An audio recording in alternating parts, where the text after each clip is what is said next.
Friends, আপনারা দেখছেন এরপর এডুকেশন চ্যানেল।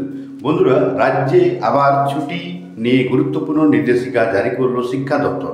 বন্ধুরা, রাজ্যের স্কুলগুলিতে আবার দুদিন ছুটি ঘোষণা। অত্যধিক তাপমাত্রার জন্য রাজ্যের সমস্ত বিদ্যালয়ে দুদিন ছুটি ঘোষণা হয়ে গেল।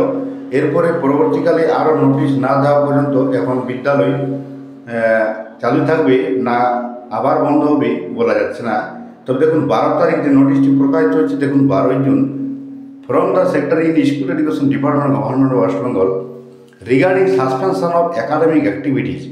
Considering the prevailing heat wave situation as reported from some districts, the competent authority has decided to keep teaching learning activities suspended in all the government-aided sponsored primary, upper primary, secondary, high secondary educational institutions in the state.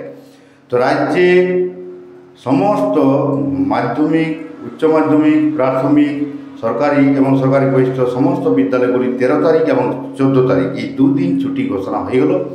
মানে সমস্ত পঠন পাঠন বন্ধ থাকবে, সমস্ত শিক্ষণীয় যে কার্যকলাপ বন্ধ থাকবে। এবং তো এই জন্য বলা হচ্ছে যে এরপরে সোমবার যে খুলবে স্কুল বা খুলবে কি না তা হয়তো মনে হচ্ছে যে আবার হয়তো গরম বাড়লে ছুটি বাড়িয়েও দিতে পারে।